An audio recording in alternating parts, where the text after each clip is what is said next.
Grand Risings. Today is Thought Provoking Thursday, December 23rd, and this is your Shekinah Wisdom Podcast. If you had a magic wand right now, what would you do to change your current life? And what if I told you that you can change your current life without that magic wand?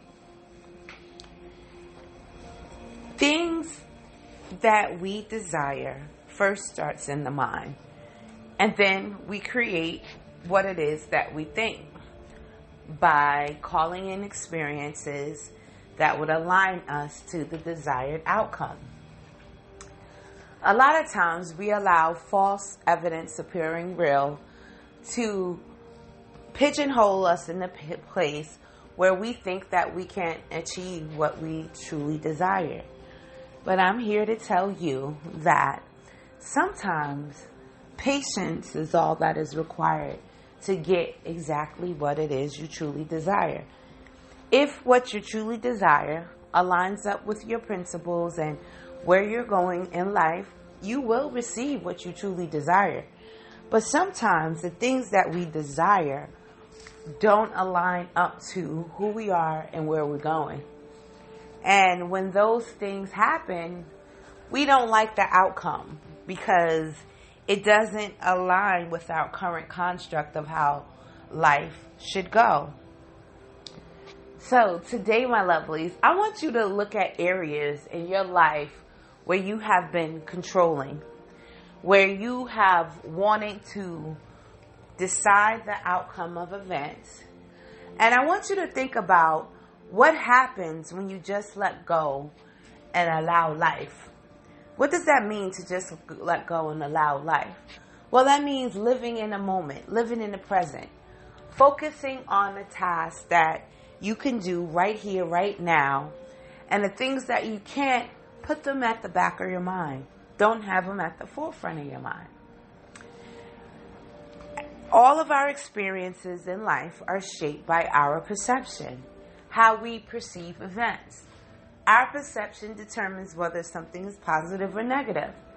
So with knowing that, you can see how much your mind has an influence on your day-to-day life. So you must be a steward of that mind. You must monitor your mind, monitor the thoughts that are going in and out, monitor the people that you are interacting with, because that creates energy transferences. And you got to decide if those people are vibrating on a level that is conducive to your growth and development as well.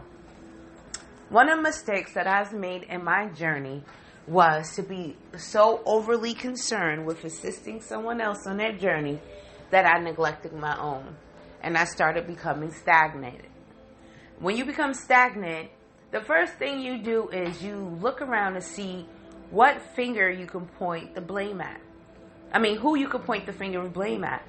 And once you realize that the only person that you truly can blame for situations that you find yourself in is yourself.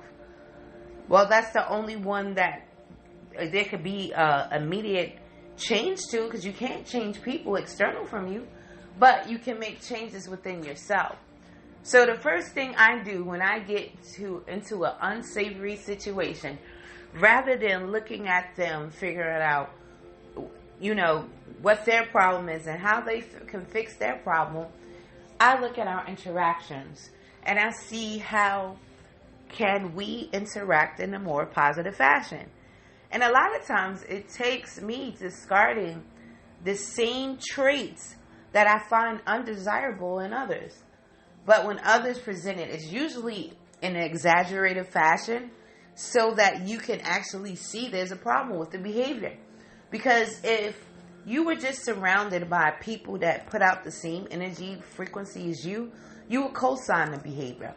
But when life wants to level you up, you are sent adversarial situations into your life that you have to comb through and figure out what exactly are you supposed to be gaining from the experience And where's your next place? Where's your foot going to place next on the path? When you are able to bring all of these things together, then you know that you are at the level of healing and growth needed to move on to the next lessons that life gives you. Remember, life lessons are like karma. Karma is like a final exam. It determines if you level up to the next grade or if you're going to repeat the same lessons again. All right? So, anytime anything goes left, what? You are to blame. And there's obviously some studying that you need to do if things are not going in the way that you like them to go. So, when I learned this, I started making the self changes necessary. And when you do that, you're not looking outside to try to find problems with people so you could spread to the world what their issues are. Then you start looking at other people with issues to give you basically to give you a litmus of where you are as far as your growth and development. How much more growth do you have to do based on the interactions you have on your day-to-day basis? When people come into your life, they are mirrors of your energy field. And even when positive people encounter negative events, it's like I said, it's all a matter of perception. Because those so-called positive people are engaging in negative behavioral patterns like codependency and abandonment issues and separation anxiety, and all of those different types of things could create an unsavory situation. So it's just no cookie cutter approach to healing. There's steps to this. It's not going to happen overnight.